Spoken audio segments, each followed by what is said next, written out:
Alrighty, guys. So this is Unit 5, Lesson 6. We're on page 23. We're going to do sort of a combined thing of notes here. It's not like multiple sections of notes. It's just that our notes are a little bit longer, but we can move through them pretty quick because I know you guys have talked about slope-intercept form before and how to graph lines and stuff like that. Okay?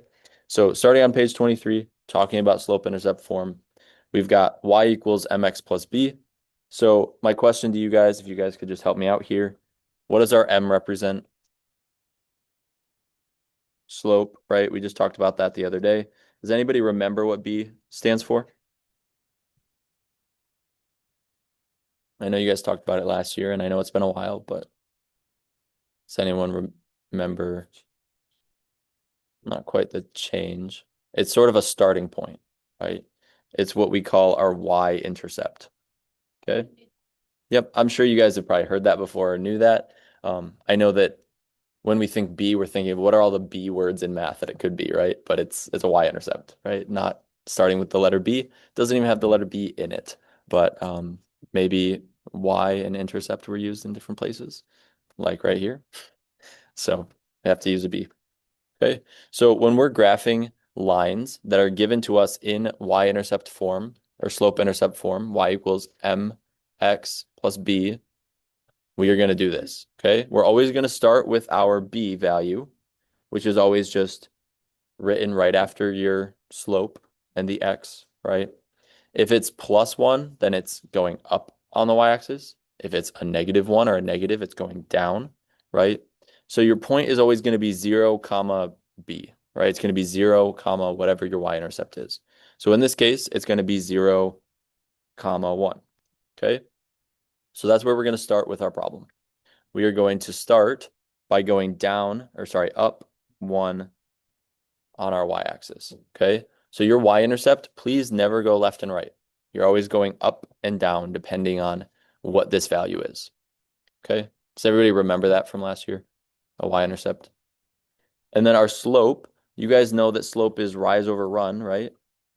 So if we have a 2/3 slope, that means we need to go up 2 and then over 3. 1, 2, 3, right? Let's do it again. We can go up 2/3, 1, 2, 3. The trick for graphing to the left is to take the slope that you have and change the signs of everything you see, okay? So if you want to graph to the left of the graph, just change the signs of the slope, okay? So now if I go down 2 and left 3, 1, 2, 3, do you guys see how that still lines up with my line? That's because I switched my signs here, okay? I know some people can kind of just be like, oh, if I went up 2/3, now I can just go down to left 3. I want you to understand why, right? Because it's not always as easy for everybody to just make that connection, right?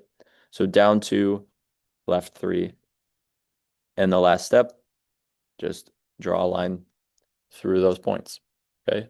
That's how we graph a line that is in slope-intercept form without using a function table, right?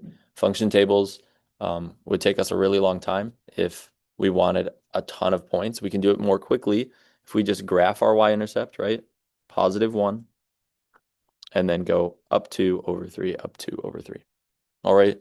For graphing these lines, you guys, I'd like to see a minimum of 3 points, right? You can't really graph a line with 1. You can with 2. If you have 3, it helps you just make that line a little bit more straight.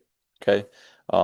If we have a slope of 1, like up 1/1, maybe draw 5 points. I'm not going to be super nitpicky about it. I just want to see that your line is actually straight because I know sometimes people do 2 points and then they put like a curve between the 2 points or like their line is more of like a squiggle. And I want to see a straight line through there just to make sure that you guys are graphing correctly, okay? If we take a look at number 2 here, where's my first point going to be, Kai? Down 2 from the origin, right? That's what my y-intercept of -2 is telling me. I'm going to go down 2. And my slope is up 4 to the right 3. So I'm going to go 1, 2, 3, 4, 1, 2, 3. And then if I wanted to graph to the left, again, all I have to do is just flip my signs to help me know which way to graph, okay? So 1, 2, 3, 4, 1, 2, 3. And in this case, again, I could graph some more points going to the right there, but having 3 is going to be enough to help me get a straight line there. Okay. Is this coming back to you guys? You remember doing this last year? Okay. So we're going to do a few more just to practice all of the different things we might see. But then we are going to move on to sort of the second half of the notes because, again, this is more so review than it is new content. Okay. So let's do a couple more here. I want to just take a look at all of the problems that might be important to look at quickly. Um, all right, let's do number 3 and 4, and then we could probably flip to the back page there. So number 3, we're going to start down 4. So 1, 2, 3, 4. And I've got a -1/2 slope. You guys, if you ever have a negative slope, my encouragement to you is just bring the negative to your rise. Okay. If we have a negative rise, am I going up or down? Down, right? Negative for my rise is actually a down because it's a vertical change, right? We use the word rise, but rise, it could be an up or a down, right? So I'm going to go down 1. Do you guys see how this is a positive? I'm going to go right 2. So down 1, 1, 2. And then I'm going to go down 1, right 2. This is where the switching signs can be kind of helpful, right? Because if I had -1 over +2, if I want to graph to the left, all I have to do is switch the signs. So 1 over -2. It's going to help me graph the other direction, right? So I'm going to go up 1, left 2, up 1, left 2.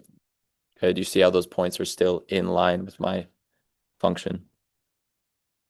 Put a line through it, and we're good. Okay. If we look at number 4, we're going to start up 7. So 1, 2, 3, 4, 5, 6, 7. What is my slope here? Yep, -3/1. You guys, if you ever see a whole number, right, that's the rise, but the run is always just going to be a 1, right? Because any whole number is just that number over 1 as a fraction. Okay. So I'm going to go down 3, 1, 2, 3 over 1, down 3, 1, 2, 3 over 1. Again, this is a really good example of just give me a few points and draw your line through it, and that's totally fine. Okay. Does that make sense to everybody? I can keep moving forward if you guys are feeling good about it. Cool. All right, so on the back page, there's a couple that I want to look at, just a couple things that are going to be good to look at as we keep moving on here.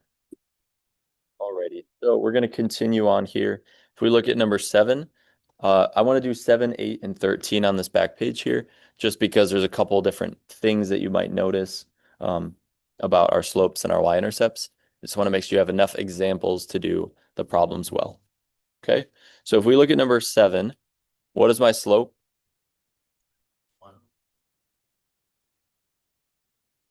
My slope is always right before my x, right? So -5/1. Does that make sense, Grady? Right, your slope is always the value right before your x. It's important to know. Okay, and then what's my y-intercept? Where do I start this graph, this line? Start at 0, right? If I don't have a b value written out, it's just a 0, okay? So I'm going to start at 0, and I'm going to go down 5. So 1, 2, 3, 4, 5 over 1. If I want to go in the other direction, I'm just going to flip my signs. So now I'm going to go up 5, 1, 2, 3, 4, 5, and I'm going to go left 1. Sorry, it should be right here.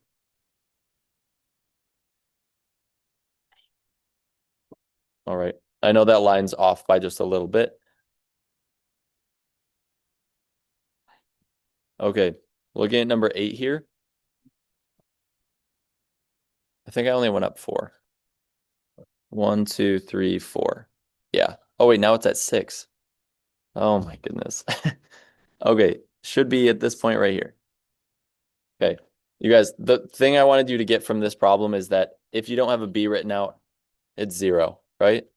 Let's stop our side conversations. Thank you. Does that make sense for everybody on this one? If you don't have a B written out, it's a 0. Okay. On this one, you guys, what's our slope? +1 or -1? -1/1, right? So write it out as a fraction to help you with rise over run. We're going to start down here at -6. And it's a negative slope, right? So it should be going down the mountain. Nice negative, right? So down 1 over 1, down 1 over 1. If I flip it, I'd be going up 1, left 1. So I should have a line that looks like this. Okay. All right. And the last one I want to look at here is number 13. What's my slope?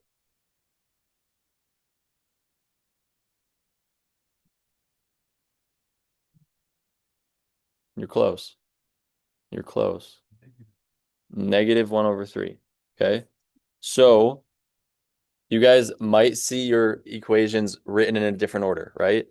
We have y equals b plus mx, or y equals b minus mx in this case, because it's a negative, right? So what is my y-intercept? Where should I start? Does everybody agree that we should go up 5? Yeah, because it's a positive 5, right? Doesn't have a negative sign in front of it. So I'm going to go 1, 2, 3, 4, 5. And then I'm going to go down 1, right 3, down 1, right 3. And again, I'd like you to show me at least 3 points, and then you can chart your line. Okay? Do you guys have any questions about that, or does that make sense? Do we feel good about that? Okay, sounds good. Do you guys flip the page? We are going to look at writing linear equations. This is essentially going in the reverse order. Okay? Let's try our best to make sure we're taking notes and being quiet. Okay, let's just make sure we're taking notes, not goofing off. Okay, thank you. Thank you. Okay. Alrighty, guys, I'm recording. Thank you. Let's take a look at number 1 here, right? Now we're going to be writing equations. So this is sort of doing the inverse, right? So what we need to do is identify the b. Where does this line hit the y-axis?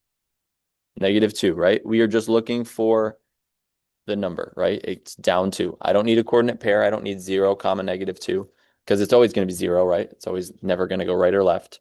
It's just going to be down 2 in this case. Okay.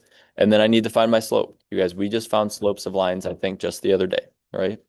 So up 1 and then over 3. 1, 2, 3. Again, they're both positive because we are moving up and to the right. So 1 over 3 is my slope. And again, our equation is y equals mx plus b. So we're just going to plug those values right into our equation, right? We don't know what y is. We know what our m is, right? 1/3. I'm going to put my x right next to it. And then instead of doing plus a -2, plus a negative is just the same thing as subtraction, right? So let's subtract 2. Okay. And I want you guys to see that this slope-intercept form that we're talking about, that you guys already know about, is essentially what we use for function tables, right? If I wanted to know where the point was at x being 3, I can just plug in 3 for my x, and it'll give me the y, which is -1, right? So we can use it as a function table to double check our work as well. Okay. Let's take a look at maybe a couple more here. If we look at number 3, my b value or my y-intercept is down here at 1, 2, 3, 4, -5. My slope is 1, 2, 3, 4 over 1, which we can just simplify down to 4, right? 4 over 1 is the same thing as 4. So when I write it out in my equation, I'm going to have y equals 4x minus 5. And again, you could check yourself. You could do it the way that we just did in the other problems we were working on. Start at -5, go up 4 over 1. Does that hit the same line? Yes. So that's one way you can check if your equation is the same. Okay. Let's take a look at number 6 here real quick. My y-intercept is +2, right? We're starting up 2 from the origin. And my slope is down 2, so -2 over 1, 2, 3, 4, 5, 6, 7. negative 2 over 7. Again, make sure that you simplify your slopes if you can, but negative 2 over 7 is as simple as it gets. So we have y equals negative 2/7 x plus 2.